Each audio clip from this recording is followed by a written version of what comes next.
Hello and welcome to Giant Mess, a super sloppy sports and entertainment talk show that covers a little bit of everything from the New York Giants to the New York Mets, movie reviews, TV show recaps and reactions, and life lessons, life stories, with just a sprink of comedy mixed in for good measure. It's hosted by Giant Mess. That's me, the real Since Neal Lynch. I'm an Irish Italian-American who graduated from a Catholic high school, but says, nah, God. Nah, jeez. No thanks. I also graduated from an overpriced university known for producing doctors and lacrosse players. And I voted no to both of those things. Was it the right decision? You tell me. You can reach me at 862-248-1986. That's the hotline that's heating up. And make sure to follow me on YouTube, youtube.com/Neal Lynch or Real Cinch or Giant Mess. Real Cinch on Instagram and Twitter, facebook.com/Giant Mess. NealLynch.com is the blog. Do you know about the blog that I do not update? Haha.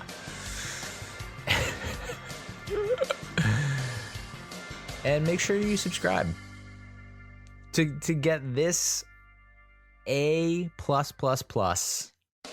material before your friends and your foes. On today's episode, we're going to be talking about the New York Metros. Whoa, dude.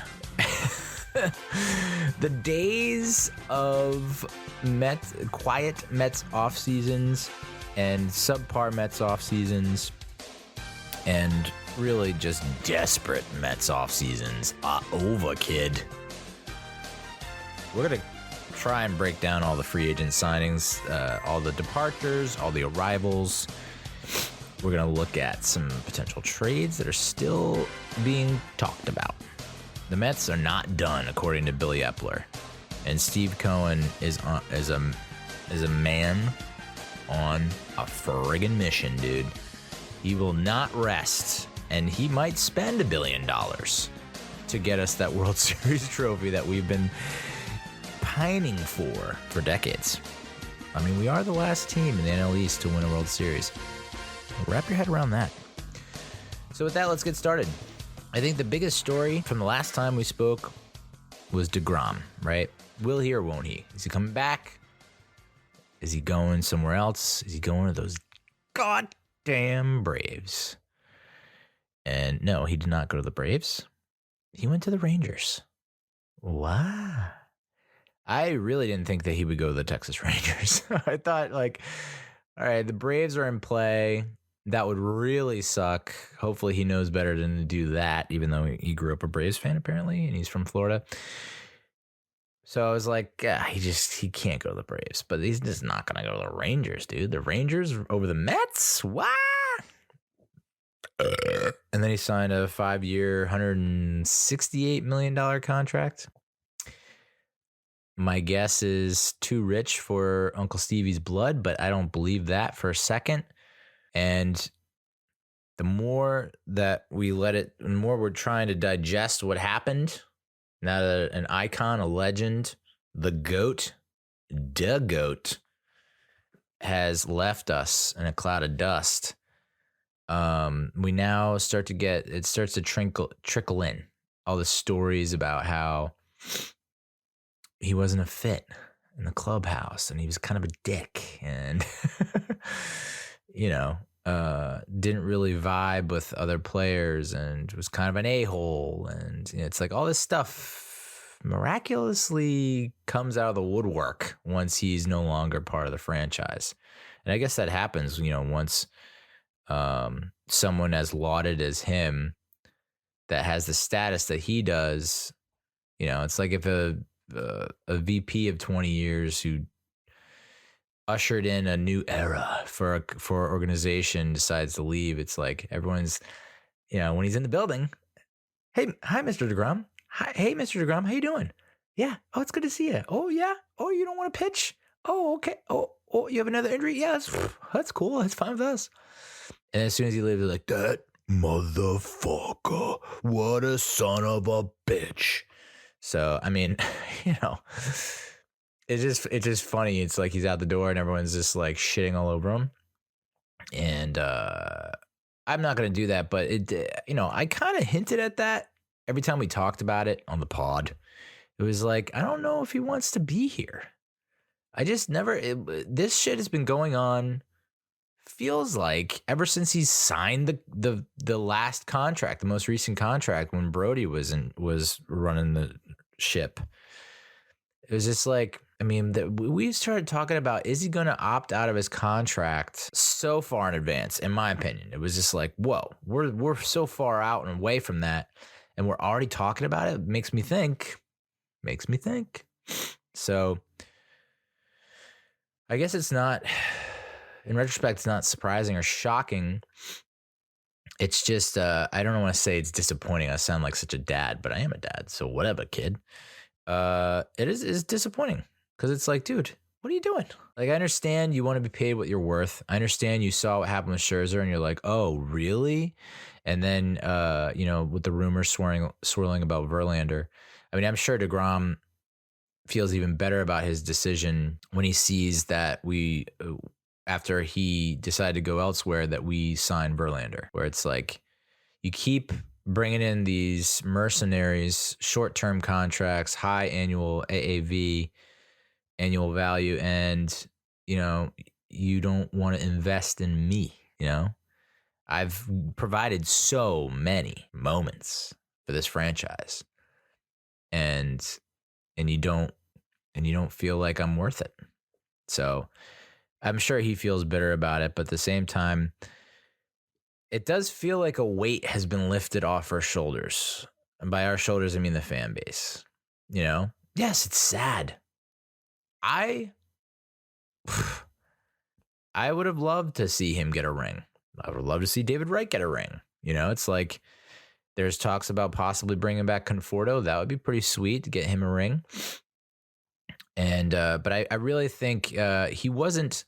I don't think deGrom was thinking about legacy. And legacy's sometimes agents, owners, they throw around the term legacy as leverage to get more money.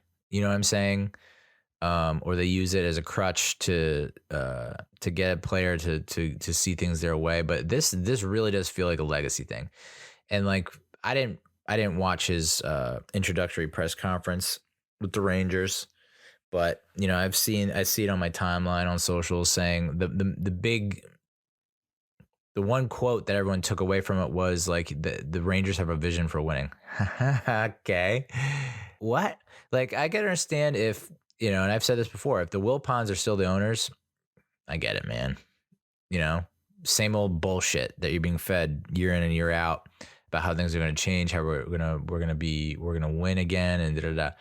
But like Steve Cohen is the complete opposite of the Wilpons, where he's willing to spend the money and he's willing to do whatever it frickin' takes to win a World Series. The dude said in his introductory press conference, we're going to win a championship in the next 5 years.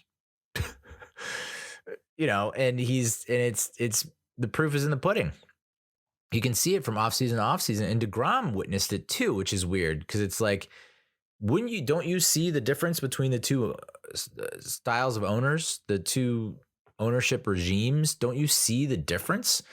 Don't you see how committed he is to winning? He like the luxury tax doesn't exist to Steve Cohen. And everyone else in Major League Baseball is fucking pissed about it. But yet the Rangers have a vision for winning. Okay. My guess is he doesn't approve of Steve Cohen's vision for winning. He doesn't approve of throwing a lot of money at mercenaries or something like that. I don't know. I mean, the Rangers aren't exactly. I don't know that they're tightening the purse strings over there and they're pinching pennies. I mean, they doled out a pretty serious contract to deGrom, and they had another big, massive signing. So it's like, I guess the Rangers are in win now mode too. So that's what makes this decision even more bizarre. The only thing that I can think of that's been mentioned by some others is like he's just the New York market wasn't for him. and that he's a Southern guy. He prefers the South, or like that's just. But then everyone's like, no, it's a stupid reason. He just went for the money. Very interested to see how that turns out, though. Super interested to see how that turns out. Because if he continues to do what he did the past 2-3 years, where it's like shutter down, lights out, and then literally shut down, like can't do anything for months. I bet, and I don't think that the Rangers fan base will care that much, but he's going to look back and be like, and if we, and I made the comparison to Tiki Barber with the Giants. Like Tiki Barber is like, I'm just going to retire. Like, it's not worth it. We're not going anywhere. We're not going to win anything. And then the very next season after he retires, the Giants win the Super Bowl. How fitting would that be? The Mets win the World Series the year after deGrom leaves. And then deGrom's just sitting there like, dang. I've made a massive mistake. I've made a huge mistake. So, best of luck to Jacob deGrom. I mean, I know he's gonna pitch well. It's just a matter of staying healthy. But do I think that we should have offered 5 years, $168 million? What is he? 34? He'd be 39. It's just, you can't ignore the injury history, dude. You just can't ignore it. And I'm gonna say, and like that last start was gutsy against the Padres, but there was something off there.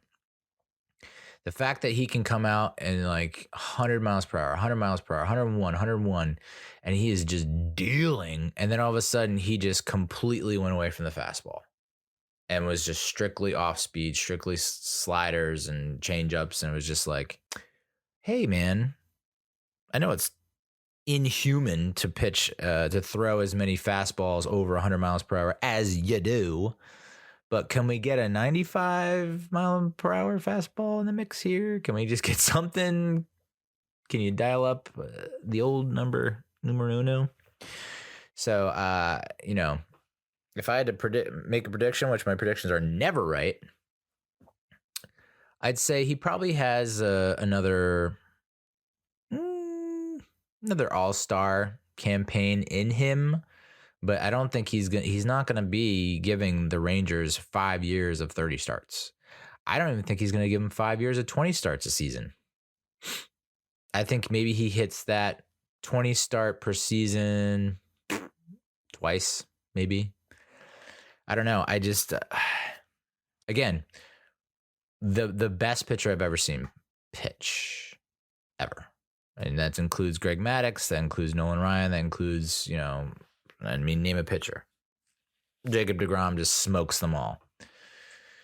But it was, I guess he flew too close to the sun. I don't know. Like, it's just, I just don't think that a human arm can do what he was doing to it. Now you lose Jacob deGrom, and your consolation prize is Justin Verlander. Okay, all right, and yeah, I know. I was against it. I really was. But the more I think about it, it's like if we truly are in win now mode, and we handed out that contract to Scherzer. Scherzer's pals with Verlander from the Detroit days. They were hanging out in Florida together. Okay, let's give it a whirl. But I also didn't want that to be our one and only. So we were talking about before, like the difference between the ownerships. Like Wilpons, that would have been the big splash move, and then they wouldn't have done nothing else to support the rest of the roster. And there were a lot of holes to fill. I mean, Taijuan Walker signed with the Phillies. Come on, Ty. Chris Bassett signing with the Blue Jays, 3 years, $63 million, which feels affordable. And it feels like maybe we should have brought him back for that amount, considering what we're paying, some of the other pitchers. I know some people were a little butthurt about that and thought, why not? But after seeing their comments on Instagram, don't think they really wanted to be here. And maybe that's just a byproduct or a result of the Mets just not showing much interest and just being like, nah, we're not even going to talk to you. And maybe that's the reaction to that. But from an outsider's perspective, not knowing all the various details, they didn't look like they wanted to be here. So I'd say, okay, we're about the clubhouse chemistry, people that want to be here. And if you don't, then check you later, Hoss. So, Verlander, I mean, dude, he's 40. And I know he just had like sub 2 ERA. And, I think there's an opt out after year 1, maybe. But, oh boy. That's a lot. It's just a lot of eggs in the late 30s pitcher basket. You know what I'm saying? A lot of old ass eggs in that old ass basket. So, but I do like what they did to as insurance policies, but also just to fill out the rotation. Jose Quintana, who I know is not like the premier name, I guess, in terms of arms that you would want to bring in. Just taking a quick look at his stats here. Jesus Cripes. You know what I want, baby. All-Star in 2016. He was a Cy Young Award finalist that same year. He's 11 years in the league. Kind of like, the Jeff Fisher of Major League Baseball starting pitchers. Got like 89 wins, 87 losses. A sub 4 ERA over the course of his career. Had a pretty rough 2021. Bounced back last year, splitting between the Pirates and the Cardinals. But he can give us, I mean, you look at it, 25 starts, 33 starts, 32 starts, 32 starts, 32 starts, 32 starts, 32 starts, 31 starts, 32 starts. He ain't missing games. So that's, I appreciate that a whole bunch. And the fact that he's a lefty, dude. I mean, I'm like obsessed with getting a lefty. And we got the lefty. I thought we had the inner road, the beeline to Carlos Rodon. And he ends up signing with the Yankees for an extravagant amount of money. 5 years, $162 million, which is like almost on par with Jacob deGrom, which I find to be funny. So, it's like, actually, how much did deGrom sign for? I think I fudged that up, didn't I? Definitely fudged that up. $185 million. Yeah, 5 years, $185 million. So it's below that AAV that Scherzer got and that Verlander got. But Rodon was not that far behind that number, which, take that for what it's worth.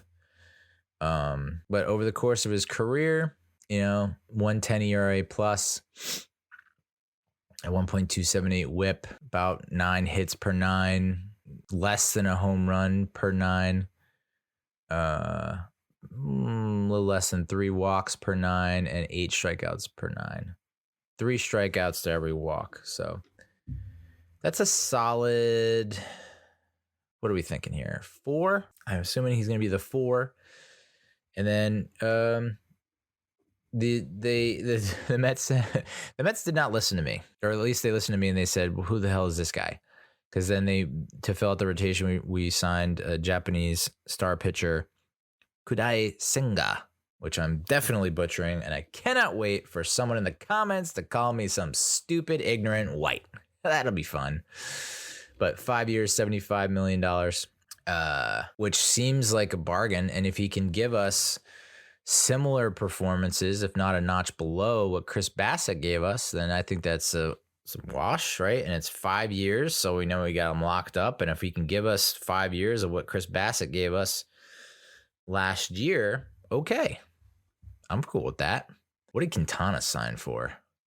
Let me see. A 2 year, $13 million. 2 years, $13 million a year.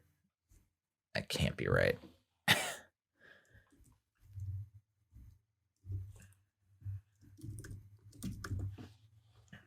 2 years, 26 million. Yeah.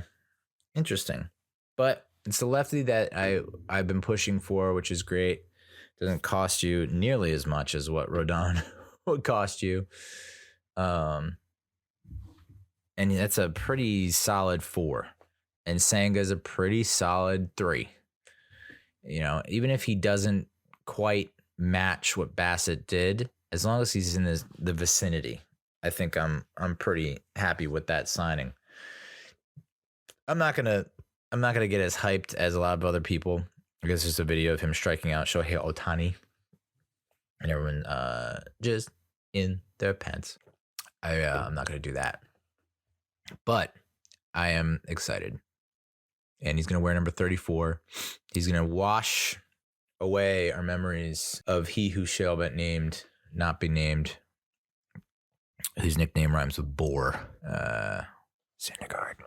So, yeah, I like this rotation, and it's not exactly set yet. It looks like they're going to try and wheel and deal Carlos Carrasco, trying to offload James McCann, and I'm perfectly fine with both of those decisions. I just don't know that you're really going to find many offers or takers. And maybe it's not about getting back anything of great value. It's just like we know these 2 players are taking up spots on our roster that we really would like someone else to be in those spots. I think that's pretty much how it's going to go. And that's nothing personal against Cookie or James McCann. I think they're both great people. It's just like I just think they're in a position where it's like, if we're really in win now, if we really want to get better from last year, which it does feel like the roster that we've compiled so far feels just a smidge better. Just a smidge. And we're going to go through all the various turnover, because there's been a decent amount of turnover, at least as far as pitchers go. So, Kodai Senga, good signing. What if I had to give it a grade? So Verlander, if I had to give it a grade, I mean, I'm not I know everyone wants me to give it an A, so I'm gonna go B plus, 89.9999, which I guess you round up, it's an A minus, but 89.9999 out of 100. Kodai Senga, for a guy that has some pretty good stuff, not that old, a decent length contract for not a ton of cash, and maybe towards the end of that contract he's your 4 or 5, probably your 5. Just a guy that can give you innings. That's all we're asking for. Just like Quintana, just give us innings. 32 starts, give us those innings, bro. So Kodai Senga, I think that's a B. And then Jose Quintana, it's like a B minus. These are good signings. And, how does it compare to last year's rotation? Is Senga an upgrade over Bassett? Probably not, but he's not that much of a downgrade. Is Jose Quintana an upgrade over Taijuan Walker? I'm going to say yes. And then Carrasco.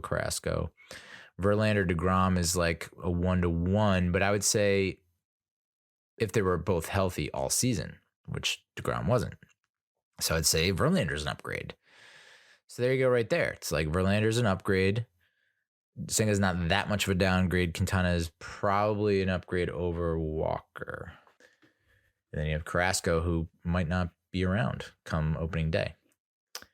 We shored up the bullpen, which the bullpen has had some pretty decent turnover as well. We signed David Robertson. And if you recall, when we were going over, like, should we sign him, should we not, thoughts and whatnot on predictions, I said the age kind of scares me off, but I was more willing to sign Robertson than I was Verlander. And it was like, it would be super sweet if we brought back Ottavino and had Robertson. And lo and behold, I'm loving it because Ottavino is back. And we signed Robertson. So it's like we got the best of those both worlds now. Ottavino is getting a little bit up there in age. Robertson's getting a little bit up there in age. But I think, having the both of them in the mix is is only going to be a positive for us. We did lose Trevor Williams to the frickin' Nationals, which is that stinks because I was a big Trevor Williams guy. Seemed like any time our starters got in trouble, he was there in long relief and giving us great outings. Also giving us some pretty good outings. I guess in middle relief, not long relief, but and just seemed like a cool dude. And so that sucks that we lost him. But he wanted to be a starter. And I get it, I guess. I don't know.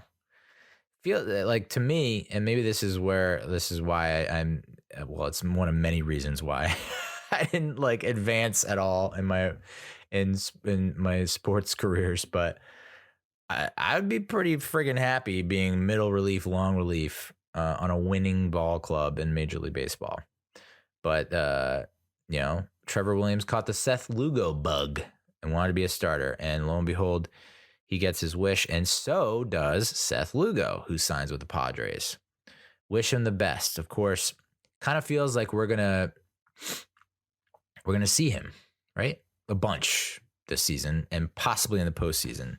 And it'll be interesting to see how we manage that and how that goes.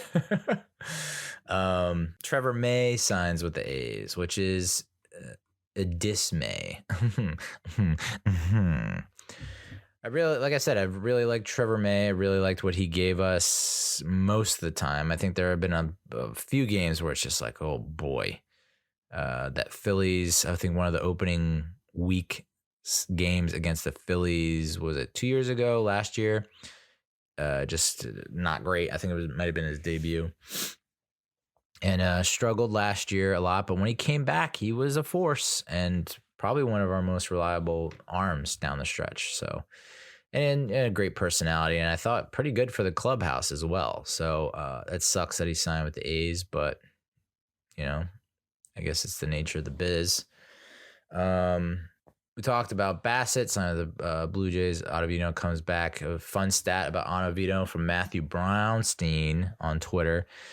Adam Ottavino put up quite the showing in his age 36 season in 2022. Here are his percentile rankings from Baseball Savant. And of course I can't read it. You stupid. Ugh. Average exit velocity, 99th percentile. Hard hit percentage, 97th percentile. xERA with XWOBA, whatever the fudge that is, dude.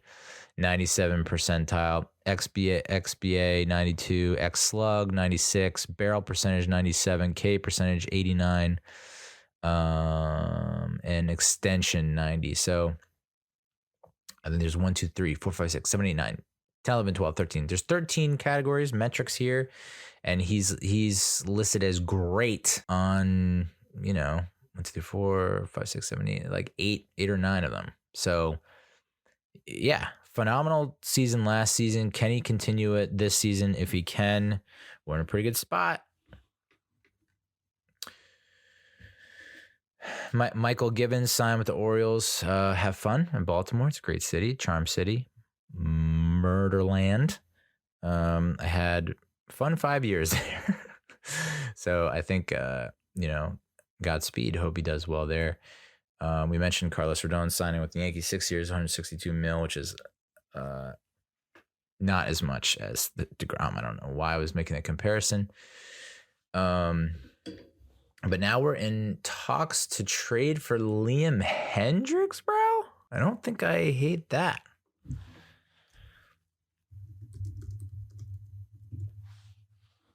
So, it's, you know what I'm saying? That would be interesting. 33 years old, righty, 6 foot 235, just like me. And had 3-time All-Star, had 38 saves in 2021, 37 saves last year. Was actually a Cy Young finalist in 2021. He was an MVP finalist in 2020, the shortened season.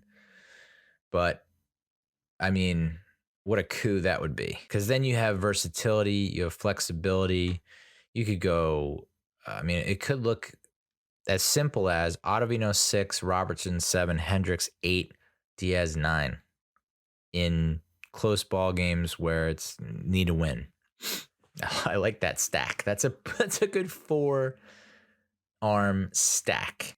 Would be interesting to see what we'd have to give up. I think I read somewhere that the White Sox might be interested in a trade with the Mets where McCann would come back. And maybe McCann would be all for that. He's like, hey, that's where I had my most success. That's where I feel most comfortable. Let's execute. As far as other signings outside of pitch and go, we re-signed Brandon Nimmo to an 8-year, $162 million deal. Holy moly. I don't think a lot of people saw 8 years in the mix. So, from everything that we saw, it was going to be 5 years, 110, 120. And then Steve Cohen was like, no. I don't think you understand. We freaking love you, dude. And we want you here for the rest of your life. And I'm all for it. And I know he's had his health issues. I know he's had some other issues, but I think those are growing pains. I think he's at the point now where I think he might have said that he can't imagine putting on another uniform, which is like, that is exactly what you want to hear. And are all 8 years going to be great? Probably not. But if he's going to give you the kind of production that he did last year and that you've seen flashes of over the course of the previous however many years, dude, that's like in center field is locked and loaded. Like you don't have to worry about center field for a fair amount of time. Fingers crossed, hopefully, knock on wood. But that's your cornerstone of not the cornerstone, centerpiece of your outfield. A lot of people say like the captain of the outfield, the quarterback of the outfield, whatever you want to call it. It's a very important position, and it's nice to not have to search for the next center fielder every friggin' 2-3 years. It's like, let's just knock this contract out. We know, and you won't have to worry about anything. Just do you, keep smiling, keep running to first on a base on balls, all the things that you do that make you such a lovable player when you are a Mets fan and a hated, detested player when you're a fan of any other team that plays us. So I'm happy to have him back. There's still some talk about we need a fourth outfielder. I think they just signed some guy, Almonte, from the Red Sox, but he is more of like I think he's more of an insurance, like call up kind of guy when the fourth outfielder gets hurt kind of situation. I don't think he's going to be the fourth outfielder that we're coveting. And the probability of McCann being on the move is increased when we signed Omar Narvaez again. Looking forward to the hateful comments about how I'm so goddamn white. Thank you. The Mets have dipped into free agency yet again, agreeing to terms with backstop Omar Narvaez. 2-year contract, $15 million guaranteed, allows him to opt out at the end of next season. Interesting. Considering, I mean, that kind of goes to show you, in my opinion, that Epler and Cohen are like, we signed him for less than we signed you, and we want to trade you. So it's like, if there was any kind of murkiness or confusion about how we feel about what you've given us, like, there you go. So I believe it's less than for what we gave him.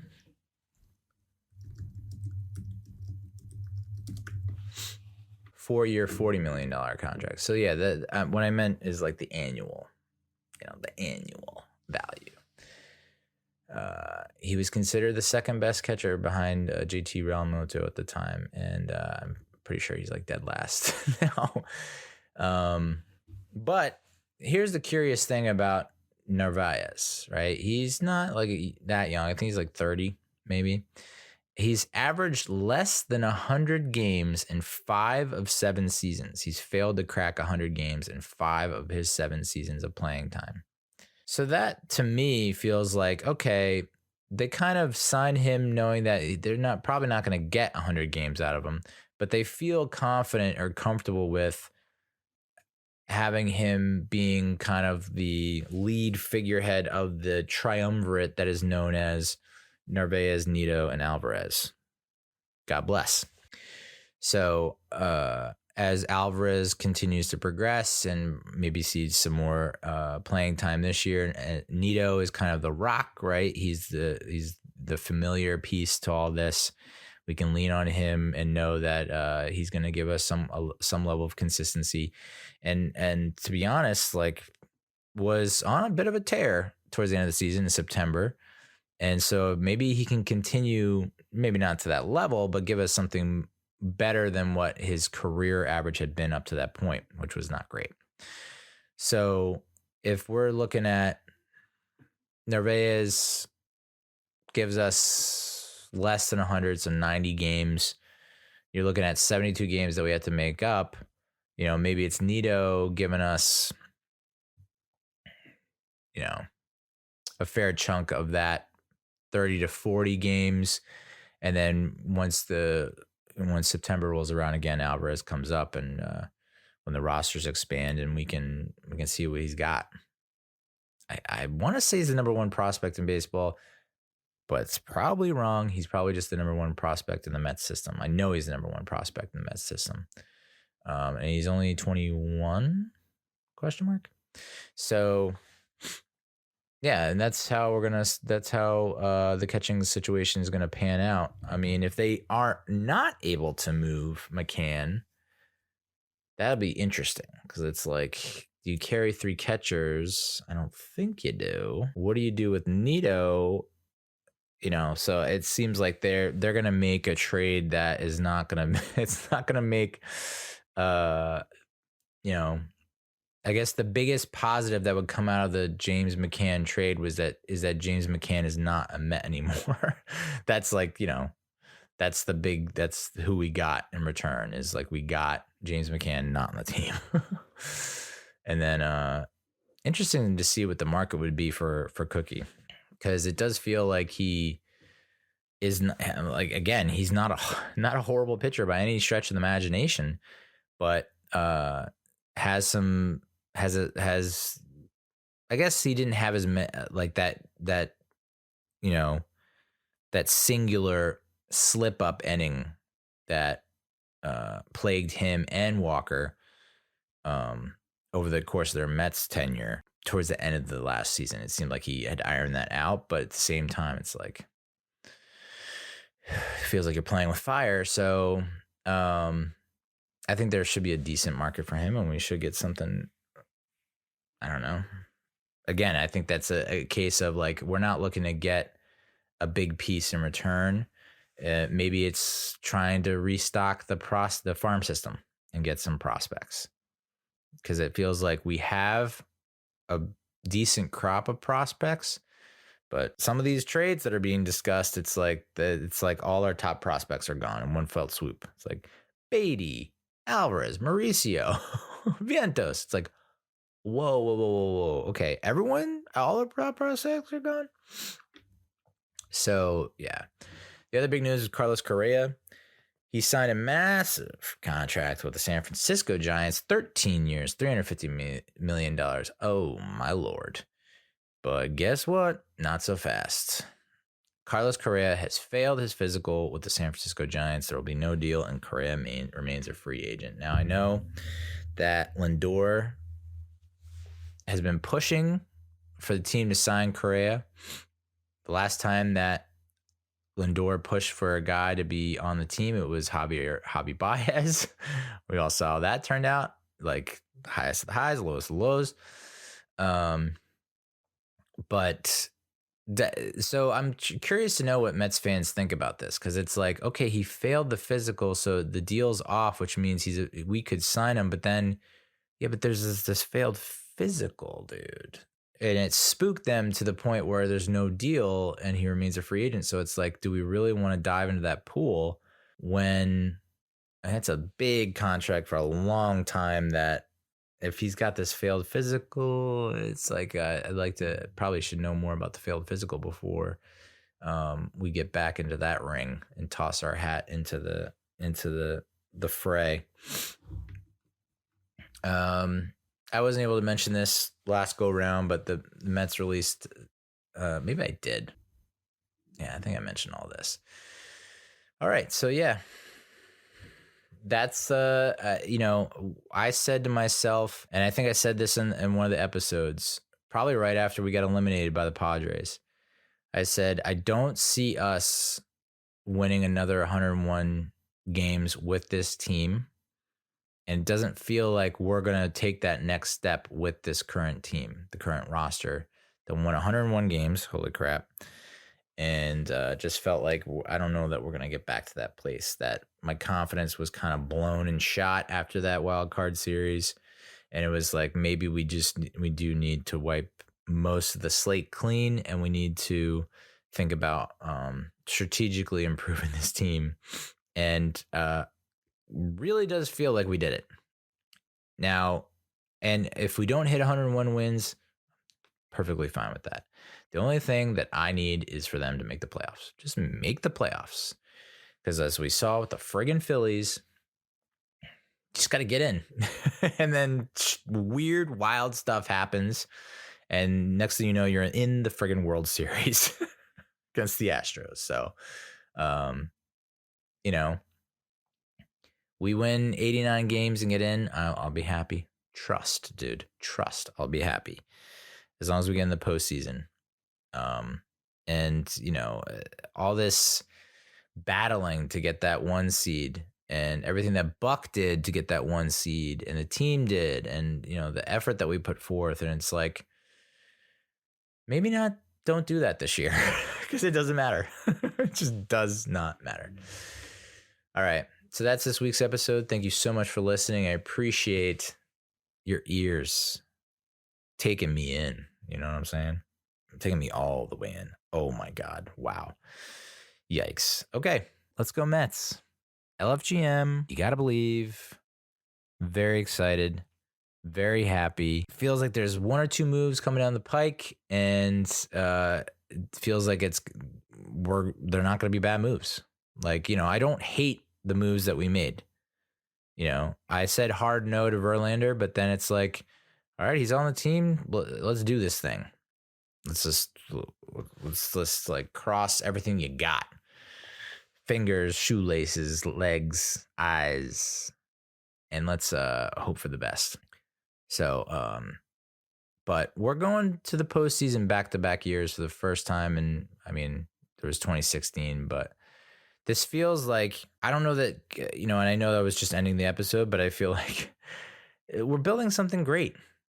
There's both a short-term vision and a long-term vision for winning. In your face, deGrom. Okay, that's enough. Adios, muchachos.